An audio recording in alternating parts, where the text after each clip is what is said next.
Le tribunal militaire a pris le témoin dans l'affaire Martinez-Zogo et mercredi dernier, le suspect Jean-Pierre Amougou Belinga et compagnie ont été entendus par le commissaire du gouvernement avant d'être renvoyés dans leur cellule du secrétariat d'État à la Défense pour complément d'enquête.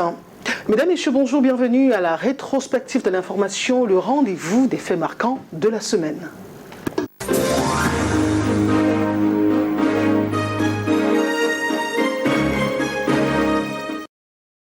Jean-Robert Wafo, homme politique militant du SDF, le Social Democratic Front, notre invité. Bonjour Jean-Robert. Bonjour Monique. Bienvenue sur le plateau de la Rétro. C'est moi qui vous remercie. Alors, l'affaire Martinez-Zogo continue de défrayer la chronique, fait couler encore beaucoup d'encre et de salive. Ça fait un mois exactement. On se serait attendu que ce soit un bad buzz comme les précédents et que le temps l'ait passé, mais que non. Qu'est-ce qui fait la particularité de cette autre affaire? Non, mais c'est le caractère horrible et crapuleux de ce crime. Parce que voyez-vous, même quand on déteste un individu, on ne peut pas pousser le bouchon assez loin.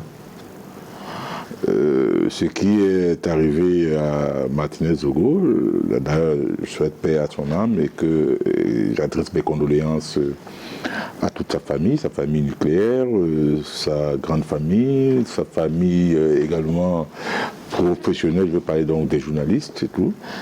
Parce que ce qui lui est arrivé, c'est la ligne rouge qui a été franchie, totalement franchie.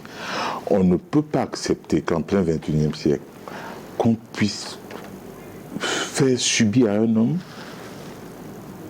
une torture aussi épouvantable. Je dis épouvantable.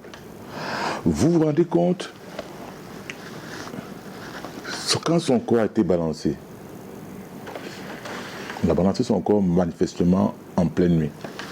Même les charognards, les corbeaux, les hyènes,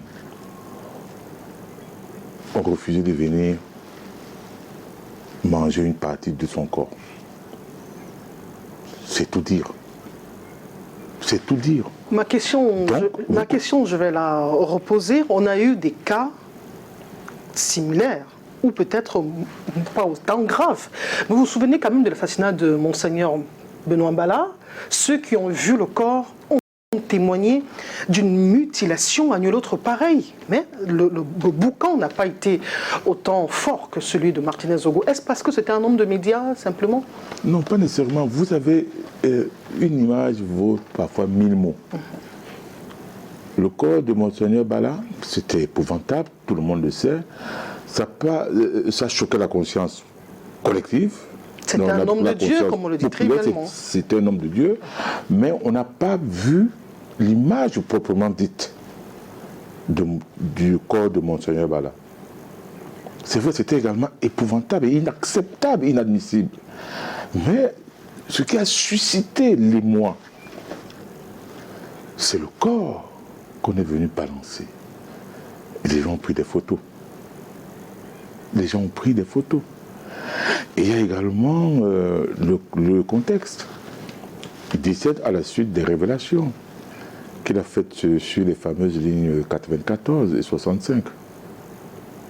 Et les audios également ont été balancés dans les réseaux sociaux concernant ces deux lignes-là. Et vous voyez, très rapidement, on se dit...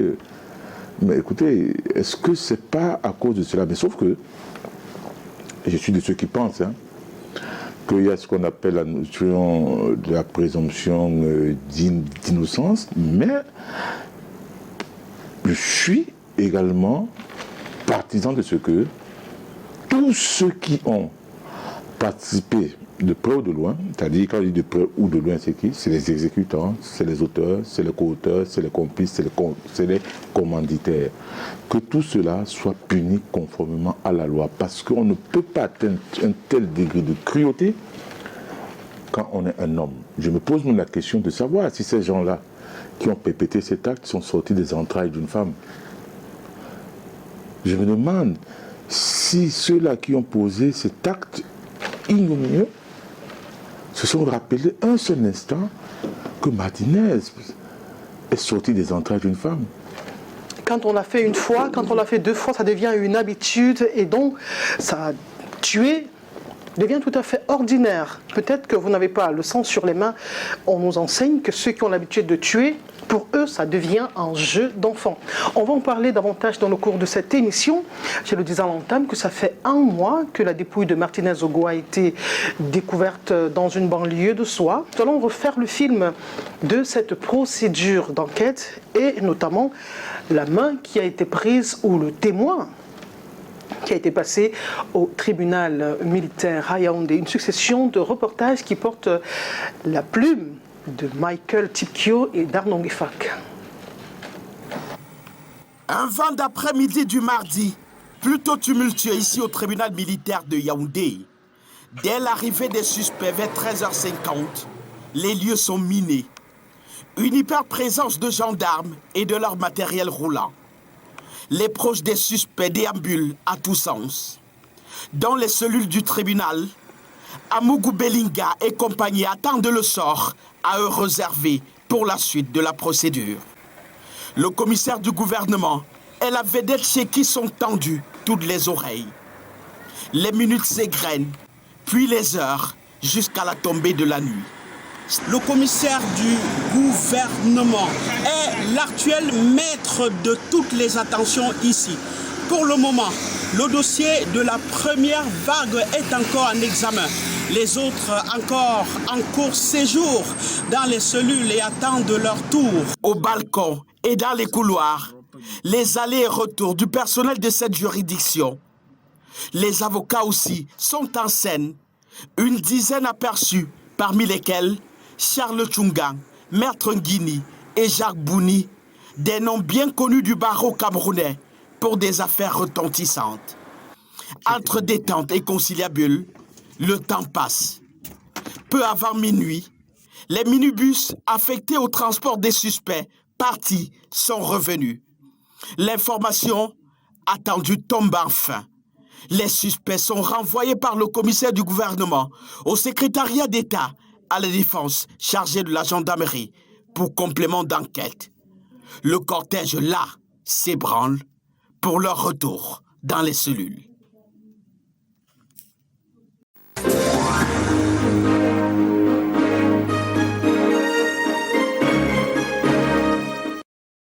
Après la décision de l'ouverture d'une enquête conjointe police et gendarmerie par le président de la République, les choses semblent aller rapidement.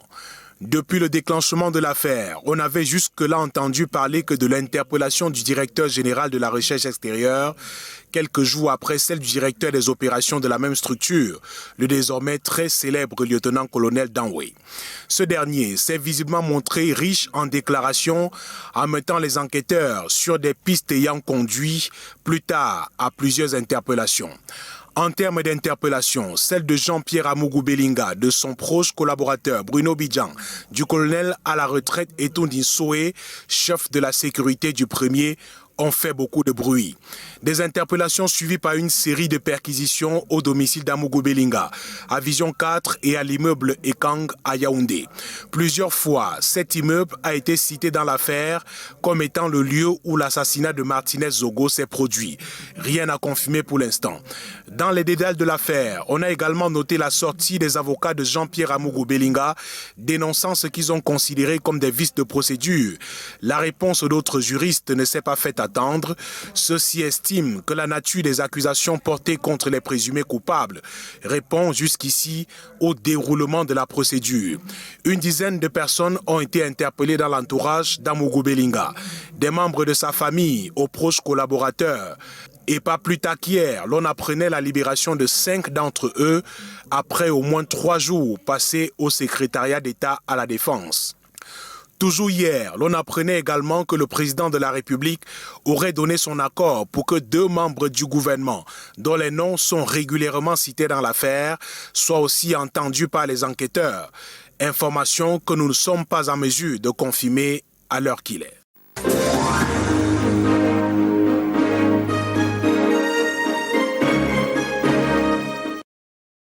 Alors, retour sur ce plateau avec vous, Jean-Robert Ouafo. Après avoir reçu les suspects, le commissaire du gouvernement renvoie Jean-Pierre Amongo Belinga et compagnie en cellule pour complément d'enquête. Que rechercherait-il? Il rechercherait manifestement des éléments supplémentaires. Parce que quand on parle de complément d'enquête, il est question de compléter l'enquête pour voir un peu plus clair. Alors, moi, j'ai été, dès le départ, je savais que la bataille judiciaire allait être âpre, allait être rude, parce que dans ce genre d'affaires, c'est pas facile que le coupable, que le commanditaire, du moins le commanditaire, parce que, bon évidemment, on a cité le lieutenant-colonel Justin Danwé, il aurait avoué, j'ai dit il aurait, ça c'est le conditionnel, avoir été présent pour cette lugubre opération, lors de cette lugubre opération, mais bon, et maintenant, quel est le lien entre le lieutenant-colonel Justin Danwé et ceux qui sont suspectés d'être les commanditaires? Je dis bien suspectés. Il va falloir établir le lien. S'il n'y a pas de lien, le commissaire du gouvernement ne peut que demander un complément d'enquête. Bon, est-ce que le commissaire du gouvernement également a demandé un complément d'enquête parce qu'il y avait des passagers manquants, n'est-ce pas, au niveau du CED? Parce que, bon, il y a des gens qui ont été cités. Si je m'en tiens à ce qui est dit, il y a des ministres de la République qui doivent être entendus. Mais pour cela, il faudrait évidemment que le président de la République, lui qui a ordonné cette enquête mixte, et ça, je ne vais pas trop revenir là-dedans, parce que dans un pays normal, on aurait dû automatiquement déclencher cette procédure judiciaire, sans même attendre le OK du président de la République. Bon, mais maintenant, si le commissaire du gouvernement juge que il y a un lien manquant, qu'il y a des pièces qui manquent. Qu'il y a des pièces qui manquent, c'est normal qu'il demande qu'il retourne au CED. Et si ces pièces ne sont pas trouvées, est-ce que naturellement on va les relaxer purement et simplement? Non, mais écoutez, je ne suis pas le commissaire du gouvernement. Il faudrait à un moment donné donc qu'il transfère, donc qu'il envoie le dossier au juge d'instruction et c'est lui qui va pouvoir qualifier les faits. Il a 3 possibilités. Il peut ordonner que, n'est-ce pas, que le procès s'ouvre après avoir établi un certain nombre d'éléments. Il peut également prononcer un non-lieu, ce qui serait flagrant. Pourquoi? Ça va créer une déflagration sociale de très forte amplitude parce que le peuple veut savoir qui a tué Martinez Zogo. Qui? Le peuple également. D'accord, que la responsabilité pénale est. Nous sommes dans un état de droit. Si il est établi par la justice que les suspects ne sont pas les coupables, mais il y a eu un mort. La logique voudrait qu'on les relaxe, non? Non, mais il y a eu un mort. On ne va pas relaxer tout le monde quand même. Relaxer tout le monde, ça veut dire, soit personne n'a d'autre. Donc ça veut dire que ceux qui ont été interpellés, ou alors ça veut dire que le CED n'a pas fait son travail. Ou alors on poursuit les enquêtes. On poursuit les enquêtes, oui, mais ils peuvent même comparer libre. Mais là, ce serait quand même heurter la morale publique. Une fois de plus, je dis, il faudra établir dans les responsabilités. Il faudrait que ceux qui ont commis cet acte odieux, criminel, crapuleux, soient punis conformément à la loi. Mais en même temps, je ne voudrais pas que cette justice soit noyée dans un esprit ou alors dans une logique de vengeance ou de chasse à l'homme. Il faudrait que la justice soit dite, que le droit soit dit, et que les coupables, que ce soit les auteurs, les co-auteurs, les complices, les commanditaires et les exécutants, qu'ils paye le prix fort conformément à la loi. Alors, est-ce parce qu'il y a eu mort d'homme que la justice doit nécessairement couper une tête pour apaiser le peuple? Je ne suis pas pour couper les têtes pour couper les têtes. Je ne suis pas... Ou livrer je suis coupable pour apaiser la population. Je suis viscéralement attaché à l'état de droit. C'est vrai qu'il y a eu des problèmes ici, donc dans ce pays où carrément on a vu une justice expéditive où les gens avaient déjà désigné donc des coupables idéaux et tout. Moi, je ne suis pas pour le coupable idéal. C'est vrai également qu'il y a eu des problèmes ici. Je prends l'affaire de la marche du MRC. Moi, j'ai tout de ceux qui pensent que quand une affaire se présente, il faut respecter ce qu'on appelle la présomption d'innocence.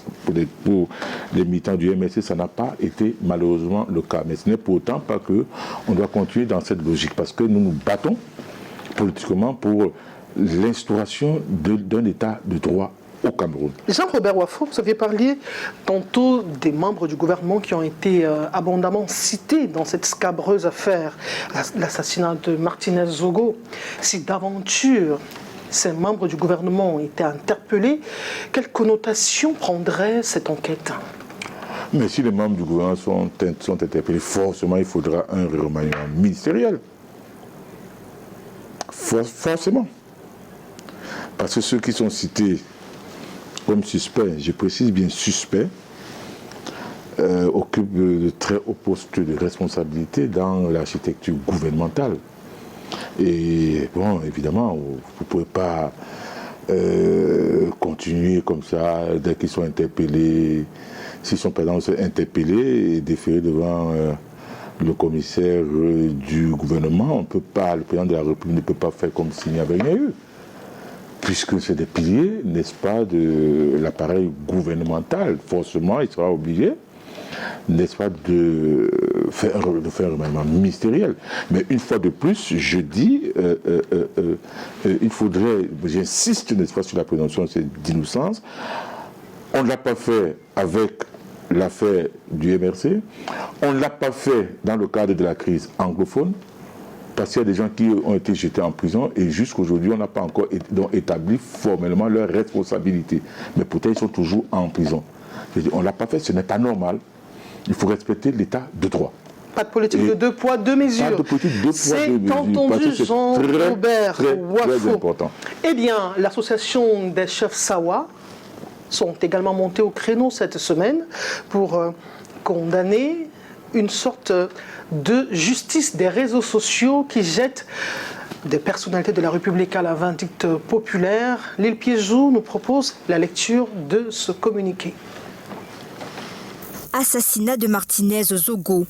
L'association des chefs traditionnels du Vouri condamne le lynchage médiatique dont sont l'objet certaines hautes personnalités alors que leur culpabilité n'a été ni formellement ni clairement établie. Les chefs traditionnels Sawa du Vouri appellent à la retenue et au respect de la présomption d'innocence au regard des développements faits dans les réseaux sociaux avec les résultats rapides et spectaculaires pour nuire à l'enquête officielle ordonnée par le chef de l'État du Cameroun. Avec leur casquette de gardien de la tradition, ils promettent de mettre leurs efforts pour que les vrais coupables, les facilitateurs et autres donneurs d'ordre payent eux-mêmes la dette de sang contractée pour que l'âme de Martinez Zogo retrouve enfin la paix. Pour justifier cette sortie aujourd'hui, les chefs traditionnels précisent dans le même communiqué un extrait de 2021 où l'association se désengageait déjà contre les coupables de distraction de fonds des chantiers de la canne et du Covid-19 qui auraient pu contribuer à l'amélioration des conditions de vie des populations, tout en rassurant qu'ils ne pourraient jamais couvrir leurs enfants qui seraient impliqués dans de tels actes. Les chefs traditionnels Sawa du Vouri, pour terminer, appellent le gouvernement camerounais à prendre toutes les initiatives utiles et performantes pour ramener un climat social, économique et sécuritaire apaisé.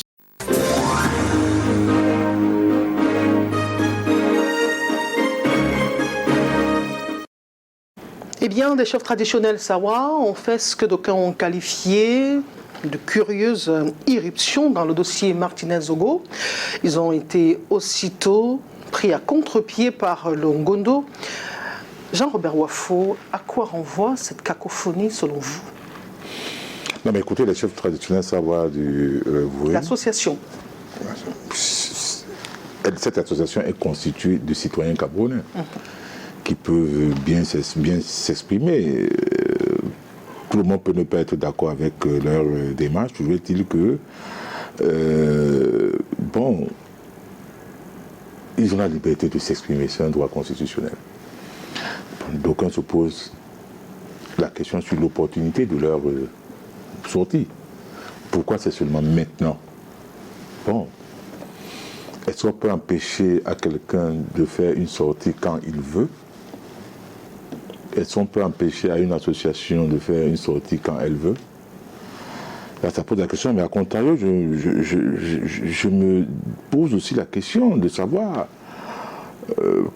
pourquoi ils n'ont pas réagi quand l'affaire du Covid a éclaté. Quand l'affaire des lignes 94 et 65 a éclaté. Bon, ils savent ce qu'ils recherchent. Qu'est-ce qu'ils recherchent selon vous?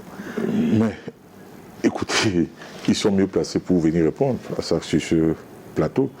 Mais les Camerounais ont le droit de s'interroger sur l'opportunité de leur sortie. Ils sont sortis quand même. On dit souvent mieux vaut tard que jamais. Et les points qu'ils ont soulevés, c'est des points que j'estime quand même pertinents. Parce que pourquoi le Ngondo les prend-il à contre-pied? Mais vous avez vu il reste tout au moins des compères, des chefs traditionnels autant qu'eux, même si le Ngondo, c'est l'institution. Mais écoutez, ça laisse ressortir une possibilité de manipulation, d'instrumentalisation. Parce que voyez-vous, on se serait attendu que le Ngondo les suive, mais le Ngondo a préféré suivre la voie qu'ont suivi certains chefs dans l'Alekié. Vous savez que dans l'Alekié, après l'assassinat de Martinez Zogo, il y a d'abord certains chefs qui sont allés sur le lieu de la découverte de corps, on fait des rites là-bas, et puis après, il y a d'autres qui sont venus, n'est-ce pas, les mettre en difficulté. Mais une chose est sûre, c'est quoi? C'est que cette affaire risquera de faire tomber 20 fois la République. Pourquoi les chefs traditionnels, censés être des gardiens de la tradition, n'arrivent-ils pas à parler d'une seule voix lors des situations similaires? Vous avez bien fait de relever le cas des chefs de l'Alekié. Maintenant, ce sont ceux de l'ère Sawa. Qu'est-ce que ça cache? Quand vous voulez réfléchir sur ces agissements, partez d'un postulat simple. Le Cameroun n'est plus un pays normal. Une fois que vous avez réfléchi dans ce sens, vous comprenez tout le reste. La question que je vais me poser est celle de savoir pourquoi le Ngondo n'a pas réagi avant. Pourquoi le Ngondo a attendu la sortie des chefs Sawa du Vouri pour réagir? Est-ce à dire que le Ngondo était insensible à cela? Donc à tout ce qui s'est passé, Covid-Gate, Can-Gate, l'assassinat crapulé aux rues de Martinez Zogo.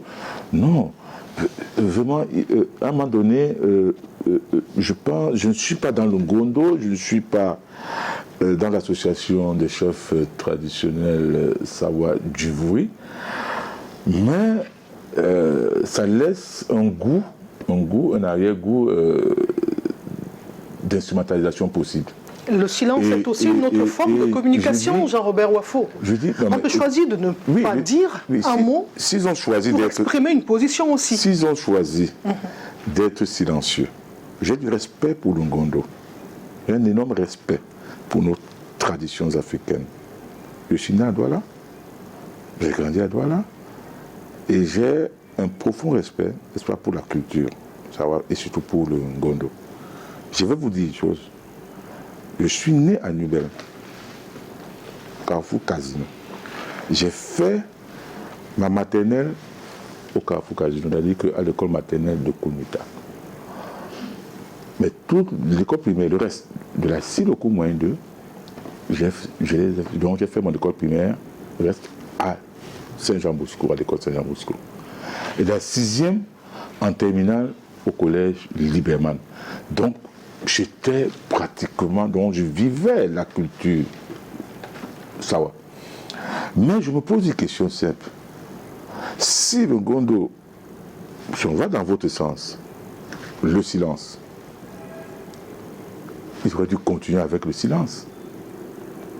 Pourquoi attendre la sortie des chefs traditionnels Sawa du Vouri pour sortir? Parce que justement, cette sortie des chefs traditionnels Sawa, cette association, assimile tous les autres chefs. Ça pourrait justifier cette sortie du Ngondo pour dire nous ne sommes pas partants, nous n'avons pas co-signé. Eh bien, mais il faut dire ceci. Nous allons évoluer, Non, il faut faire très attention. Je vous donne 30 secondes justement. Je crois avoir lu l'association des chefs traditionnels Sawa du Vouri. Bon, c'est vrai que le Ngondo est au-dessus. Donc traditionnellement est au-dessus. Mais est-ce que c'était opportun pour le Ngondo de sortir après la sortie? Donc après, n'est-ce pas, la prise de position des chefs traditionnels Sawa du Vouri.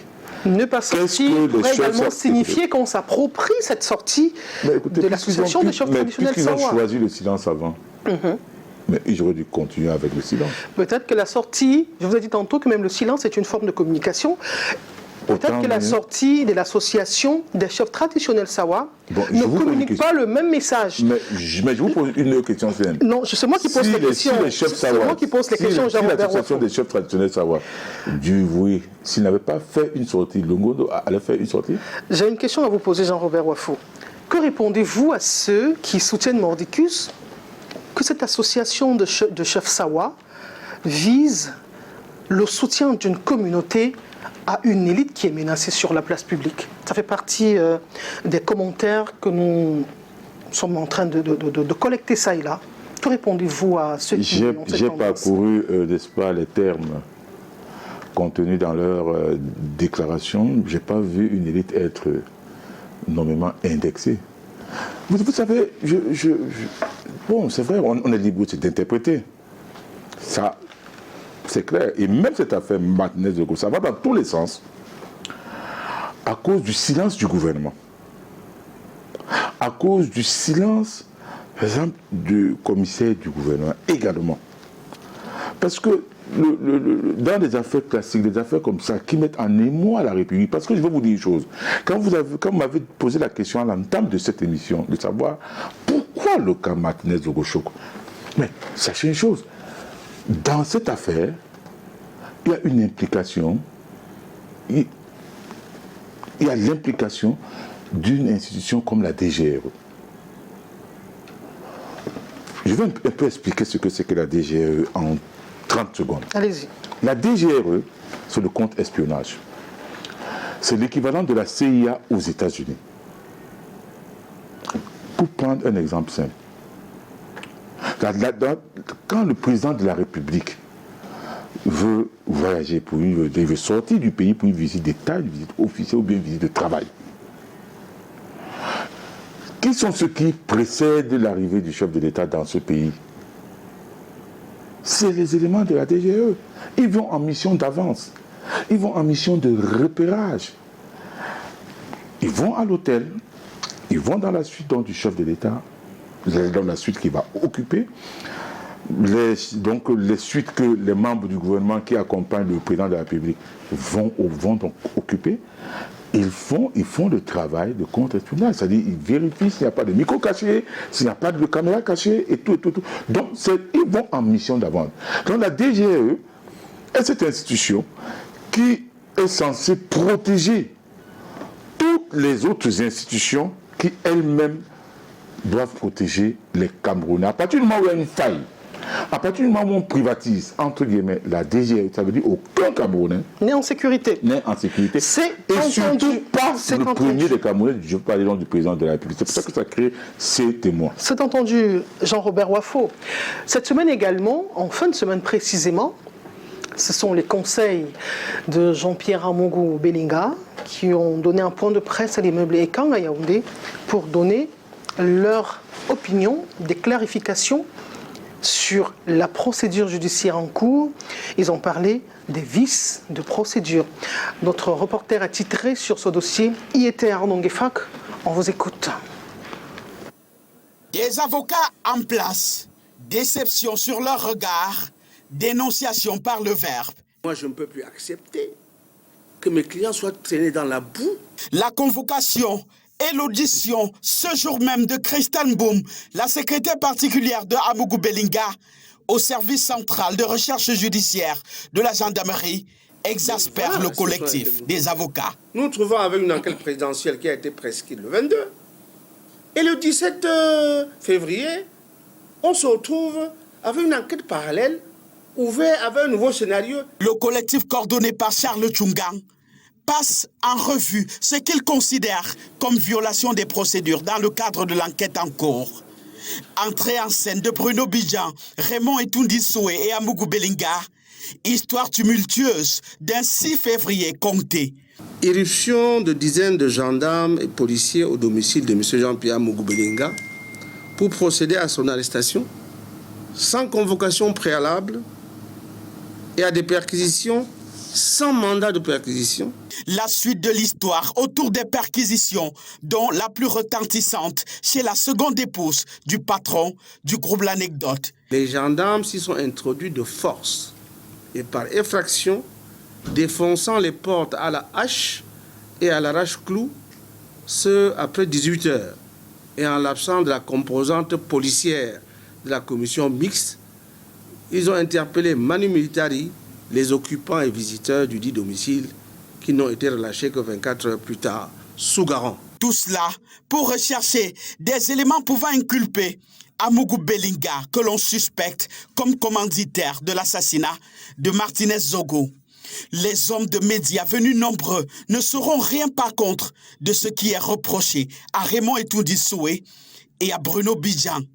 Pas de questions irrelatives permises. Il n'y aura pas d'échange entre vous et nous à ce stade. Les suspects sont toujours en séjour prolongé dans les cellules du secrétariat d'État à la Défense, chargé de la gendarmerie.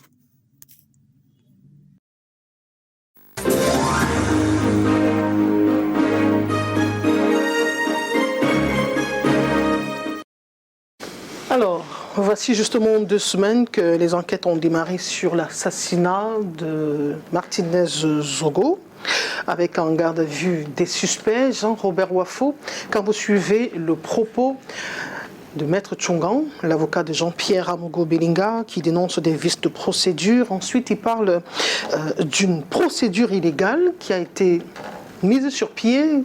Comment vous réagissez à cette situation? Non, mais d'abord, l'avocat est dans son rôle. L'avocat est dans son rôle. Parce que nous, quand nous venons sur des plateaux de télévision, c'est également pour une mission d'éducation et de formation. Pédagogie aussi. Et de pédagogie.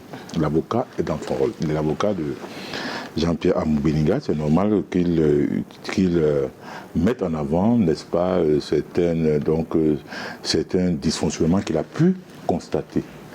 Et ces dysfonctionnements, il les a si brillamment étalés. Et bon voilà, donc je suis contre ceux qui attaquent les avocats.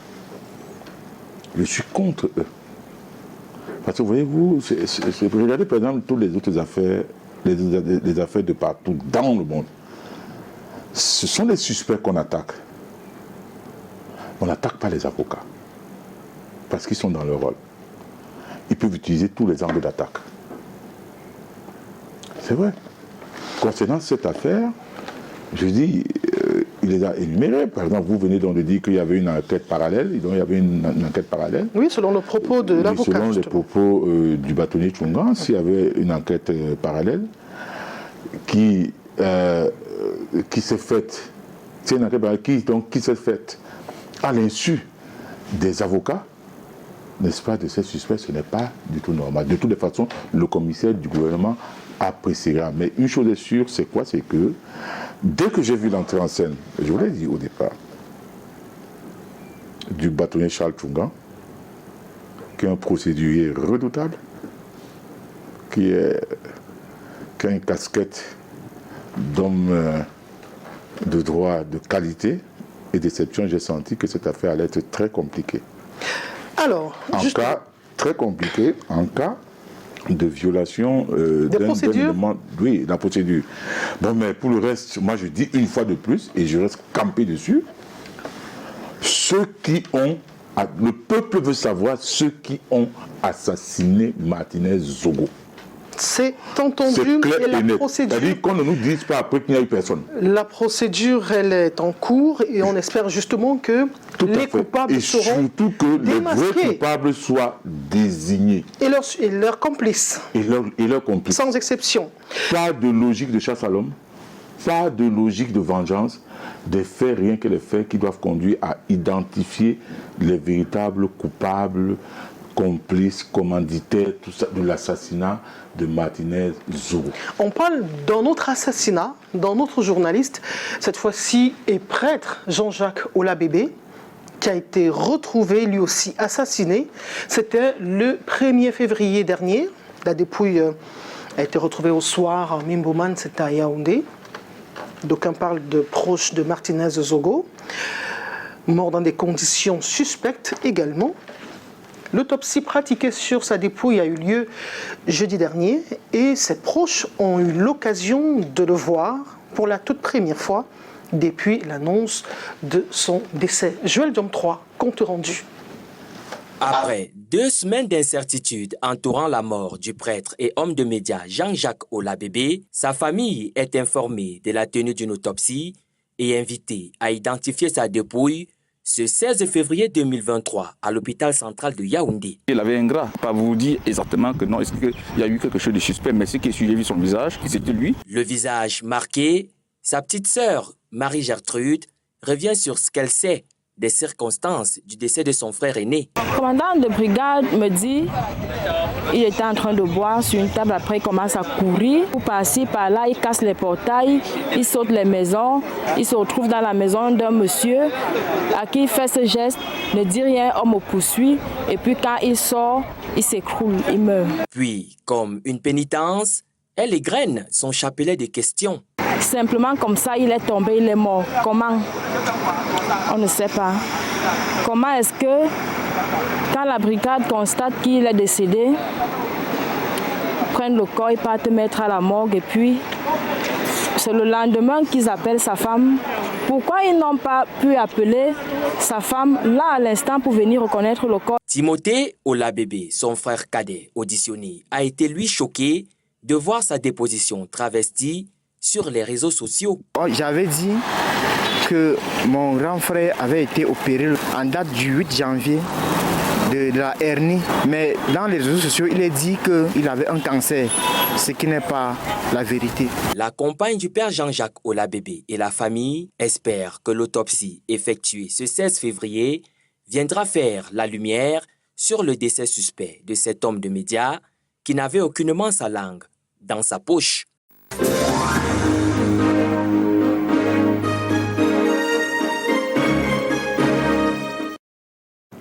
Il n'avait pas sa langue dans sa poche et avec Martinez Zogo, ils l'ont comme dénominateur commun. On ne se tait pas quand on a des choses à dire à la République. Non, mais écoutez, on fera le procès de la déontologie plus tard. Mais en attendant, en votre qualité d'homme de médias, Jean-Robert Wafo, quel est le message que les assassins des journalistes tels Martinez Zogo adressent à la corporation? Mais ils veulent nous faire taire, c'est tout. C'est des menaces. Pour vous faire taire, pour vous dire, celui qui va tenter de fuiner dans nos affaires aura le même sort. C'est en fait ce que ça veut dire. C'est une tentative, n'est-ce pas, de bâillonnement de la presse. La liberté d'expression. La liberté d'expression qui est pourtant garantie par la Constitution. Et un élément fondamental d'un État de droit. Bien sûr, le journaliste, c'est quoi? C'est informer, éduquer, divertir. Alors vous avez le devoir d'informer, et surtout quand il y a une affaire aussi grave qui se passe, et surtout également quand des affaires aboutissent à des assassinats crapuleux. Bon, forcément, vous n'allez pas vous taire, bien au contraire, j'espère. C'est justement le message, quel message vous adressez justement à cette corporation qui est menacée de mort dans leur profession?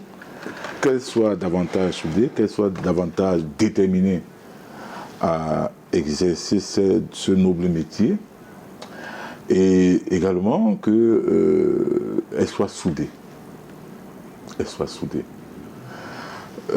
Parce que quand on parcourt ce qu'il y a dans les réseaux sociaux, on a l'impression que la corporation n'est pas véritablement soudée.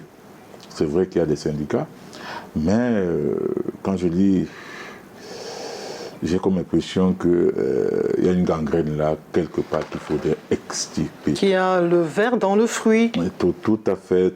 Et puis avec les influences, n'est-ce pas, des hommes politiques, des hommes publics et tout.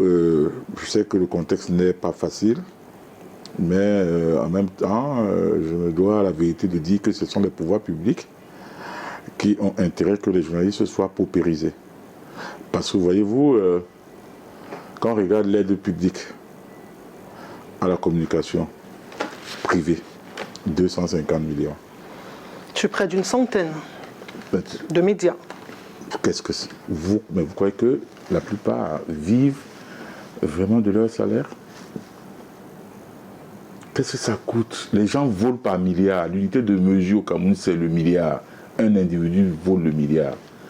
Une corporation qui est composée d'une centaine de médias. L'aide publique, qu'est-ce qu'on appelle d'abord aide même? Ça devrait être des subventions. L'aide publique, c'est de 250 millions de francs CFA. Une centaine. Ils le font exprès, les pouvoirs publics, je n'ai pas dit tout le monde, je n'ai pas dit tous ceux qui nous gouvernent, mais il y en a qui le font parce que ils maintiennent ce faible niveau d'aide et qui refusent la subvention parce que cela tire leur compte dans l'instrumentalisation de l'opinion. Donc, vivement que la presse se réorganise, qu'elle se mobilise pour que on passe de l'aide à la subvention et que le niveau, n'est-ce pas, de cette subvention grimpe à plusieurs milliards de francs CFA. Parce que prenez tous les grands médias dans le monde, l'État. Comparaison n'étant pas raison, la Côte d'Ivoire, qui n'a pas le même nombre de médias que le Cameroun, et a plus de 2 milliards de subventions. Et il y en a 10 fois moins. Voilà, et la déontologie est claire là-dessus au regard de la fonction capitale des médias. Les journalistes, les hommes de médias devraient être traités de façon particulière pour mener à bien la tâche qui est la leur. Tout à fait, imaginez un Cameroun sans médias. En toute transparence et dire les choses telles qu'elles sont, sans les tronquer, sans manipuler l'opinion. Nous allons poursuivre ce programme en nous intéressant à tout à fait autre chose. C'est encore du sang. Le sang a coulé à Tiko, c'est dans la région du sud-ouest. On parle de crise anglophone. Un bus transportant les agents de la CBC a été mitraillé, 5 morts sur le carreau, 40 blessés. On y revient avec David Sanjo. Dans le tweet de l'ambassade de Suisse au Cameroun, le message de condoléances aux familles des employés de la Cameroon Development Corporation cache mal la colère et la gêne de la nation helvète. Puisque la seconde partie appelle pour une énième fois au cessez-le-feu dans les régions du nord-ouest et du sud-ouest du Cameroun et surtout au retour à la paix.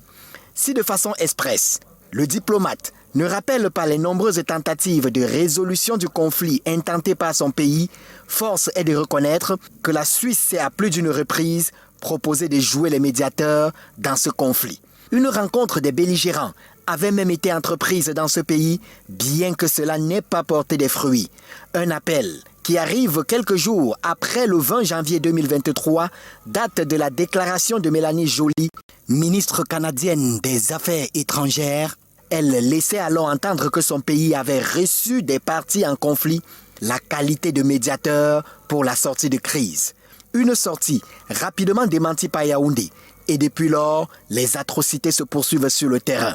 À titre de rappel, les employés tués le 10 février dernier travaillait pour le compte de la Cameroun Development Corporation, aujourd'hui victime des affres de la crise.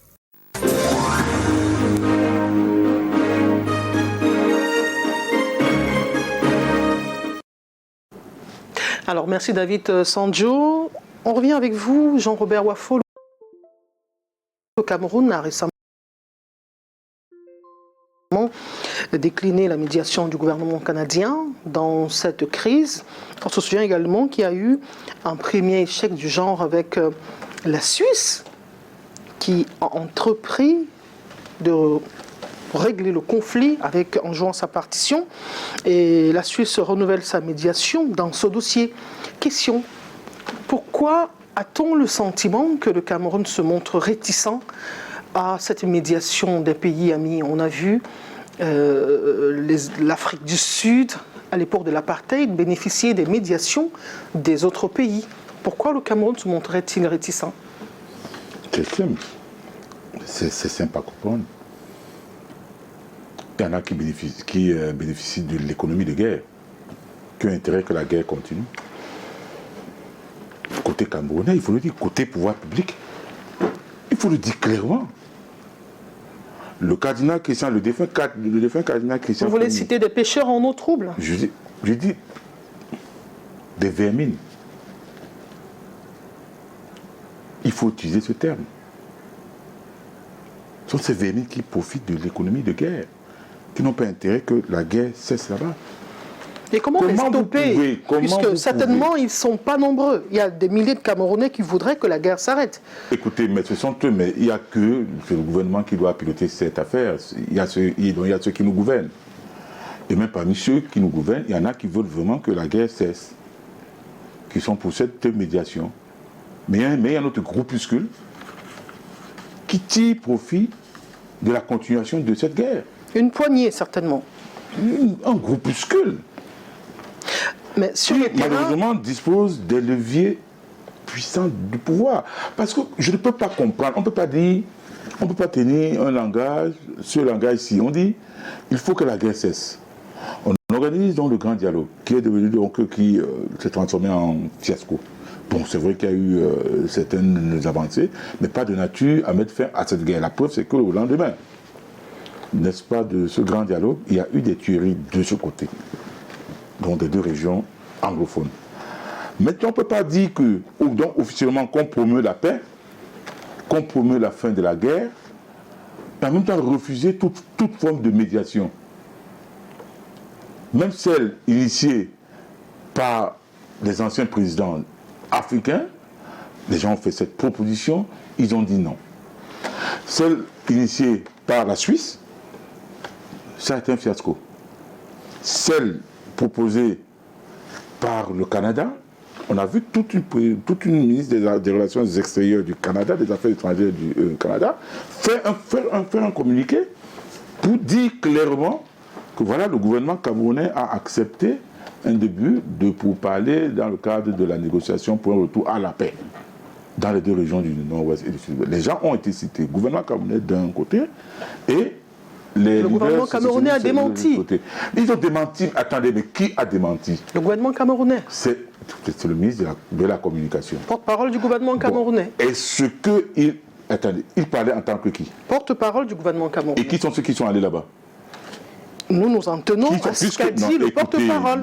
Toute une ministre des Affaires étrangères. C'est la voix autorisée pour porter la voix du gouvernement. Non, ce n'est pas la voix autorisée. La voix autorisée dans le gouvernement camerounais, c'est le Premier ministre. Dans notre cas, dans le cas d'espèce... Parce que c'est le chef du gouvernement. Dans le cas d'espèce, tout le temps, c'est le porte-parole. Mais justement, c'est parce que la communication qui porte la parole. Justement, c'est parce qu'ils veulent mettre à mal l'autorité du Premier ministre. Mais le Premier ministre n'est pas plein non plus. Mais vous voulez qu'il dise quoi? C'est le Premier ministre, il ne s'est pas plaint non plus. Qui ne dit rien comme ça, continuons. Non, je ne peux pas accepter ça. Puisque la ministre des Affaires étrangères du Canada a dit que le gouvernement était représenté. Si le gouvernement était représenté, ça veut dire que le Premier ministre était au courant. Parce que le chef du gouvernement. Pourquoi faites-vous plus confiance à ce que dit la représentante du Canada par rapport à ce que dit le porte-parole du gouvernement camerounais? Pourquoi faites-vous plus confiance à l'autre qu'à votre propre ministre? Je vais parler comme au quartier. ils n'ont pas l'habitude de mentir. Le Canada. Ils n'ont pas l'habitude de mentir. Et le Cameroun a l'habitude de mentir. Écoutez, ils ont cette culture de gouvernement.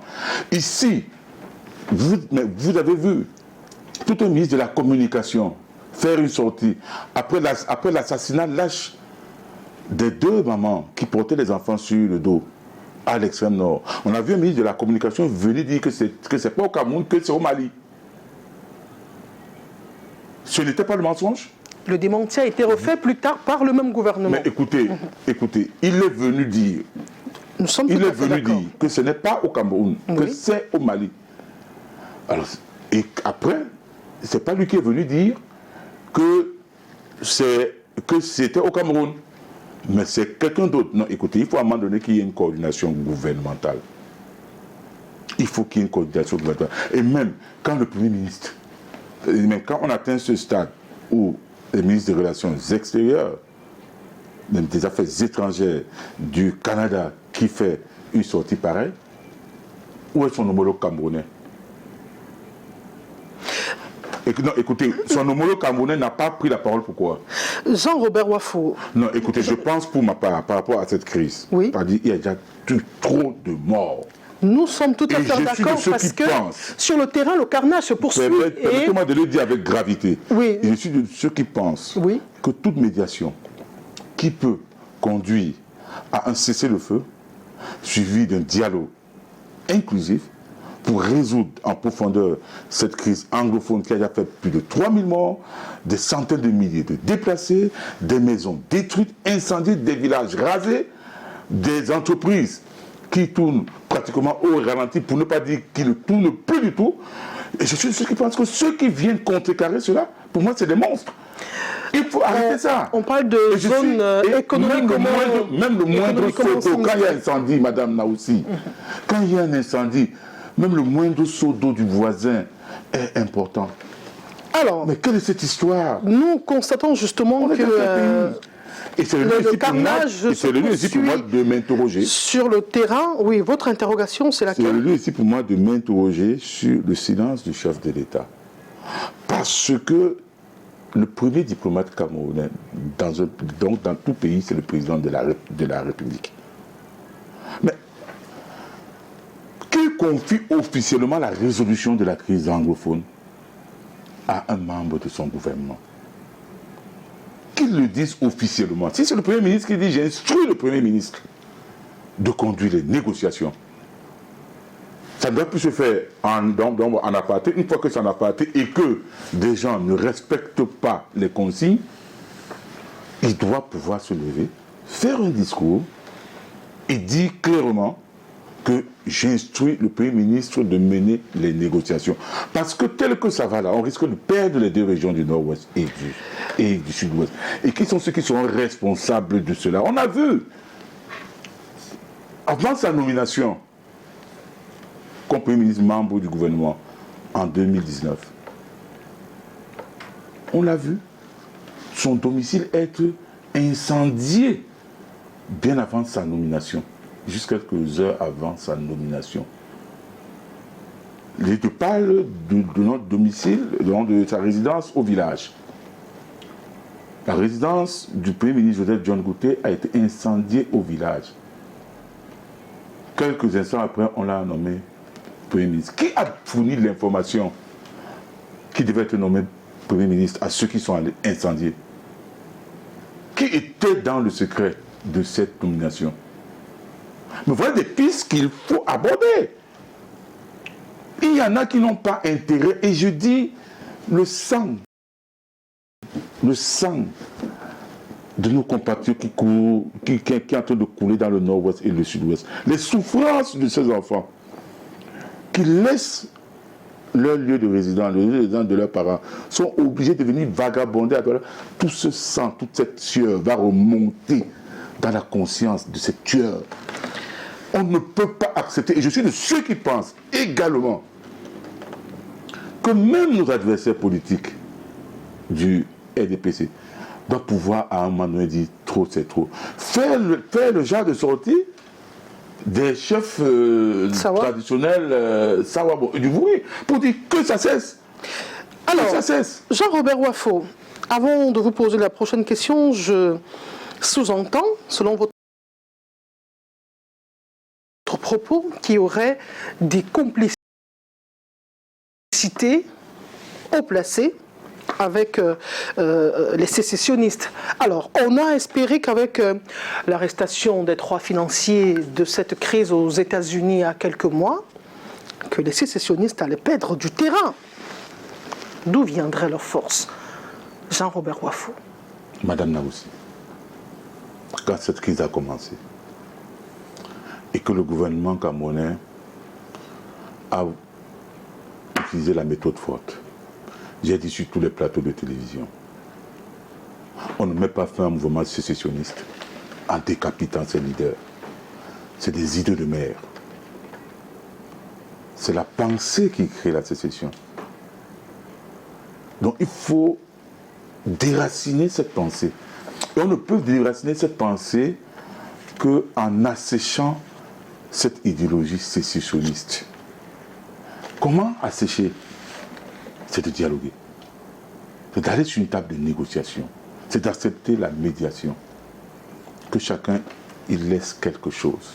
Que les protagonistes, ils laissent quelque chose. Que chacun de son côté, vous venez avec 10 points, votre adversaire, donc votre protagoniste vient avec 10 points, vous entendez, tel cède 6, l'autre cède 4, machin et tout, et puis voilà. Il y a une idée très répandue qu'on ne négocie pas avec les terroristes, vous avez entendu ça aussi, n'est-ce pas? Ce sont des conneries. Quand les terroristes de Boko Haram, quand ils ont enlevé des Français là-bas, à l'extrême nord.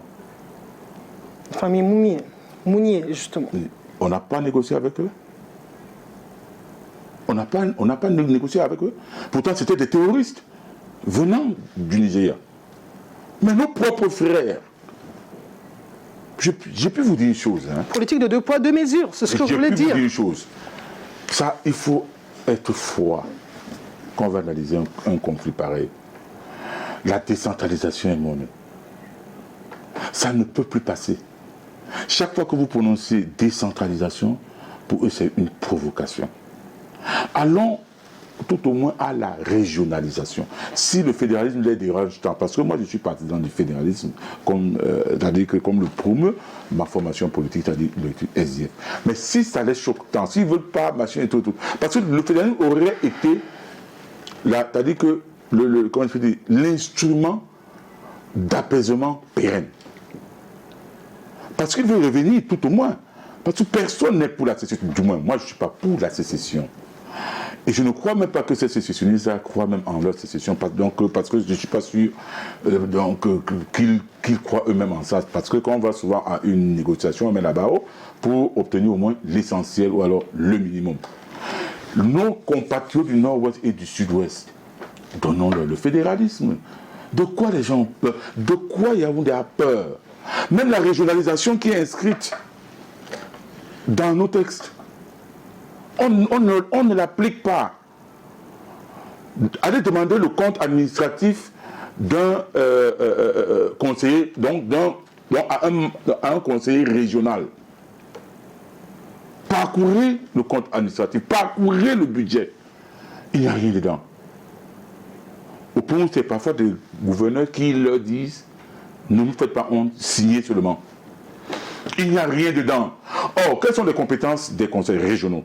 Les conseils régionaux ont compétence sur le développement économique, sur la santé, sur l'habitat, sur les infrastructures, sur le social, sur la promotion des langues et des cultures nationales. Mais aujourd'hui, même les 15% arrachés de haute lutte, parce que j'étais pour 25% qu'il fallait constitutionnaliser, même les 15% ne sont pas transférés aux collectivités territoriales décentralisées. Tout se jette depuis Yaoundé. Quand vous citez les fonctions des régions, on a des compétences. Justement, on a l'impression qu'il y a une sorte de bicéphalisme à la tête des régions.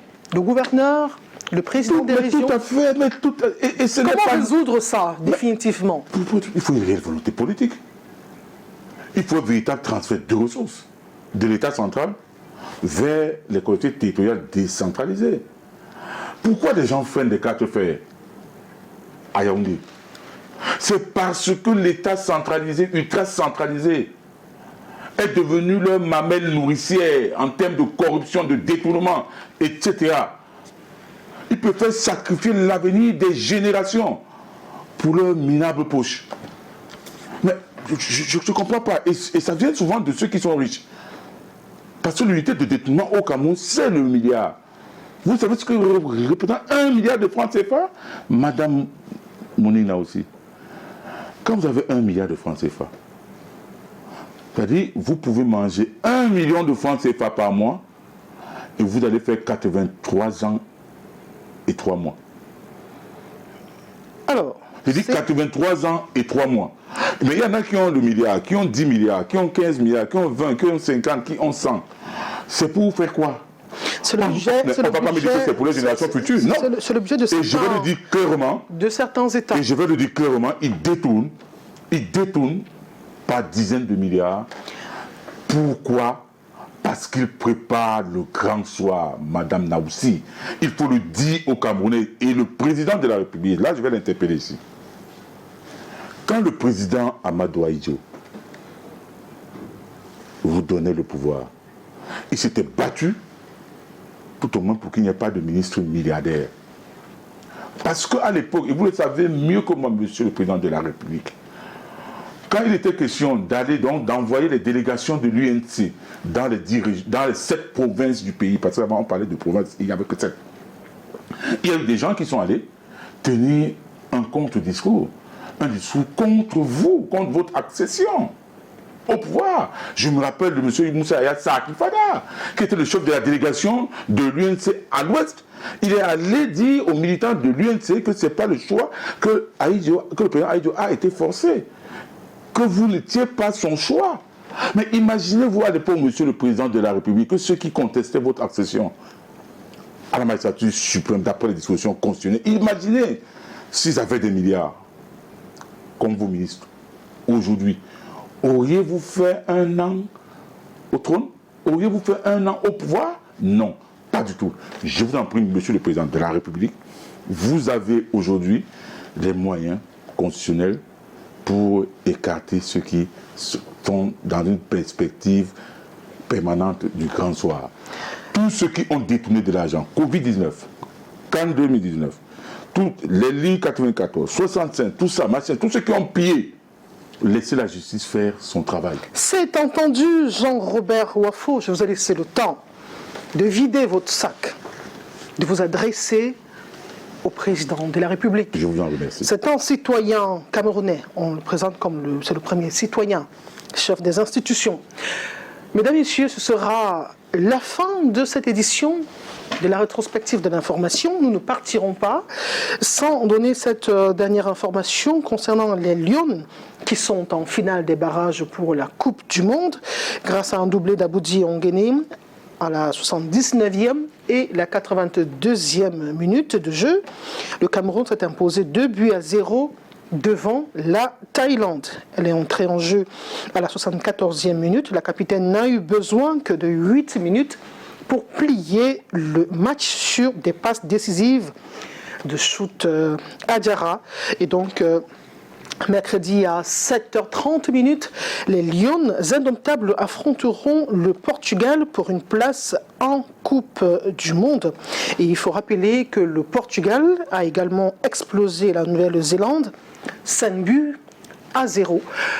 Jean-Robert Wafo, merci d'être venu sur notre plateau, merci d'avoir accepté notre invitation. C'est moi qui vous remercie, Monina aussi, surtout de m'avoir permis de m'adresser au président de la République, parce que s'il ne neutralise pas ces cartels qui sont dans la perspective du grand soir, alors là, j'ai peur d'une chose, c'est que ce grand soir sera extrêmement brutal et violent. C'est entendu également. Mesdames, Messieurs, c'est avec plaisir que je vous dis merci, que je vous réitère notre message de gratitude. Vous êtes tous les dimanches encore un peu plus nombreux à regarder ce programme dominical qui revient sur les faits marquants de la semaine. Dimanche prochain à la même heure, nous serons à nouveau des vôtres pour le même devoir. Mais en attendant, prenons rendez-vous de lundi à vendredi dans le cadre du journal bilingue sur Canal 2 International à 13h avec Henri Kédian à Tembe. Portez-vous bien. À très bientôt. Au revoir.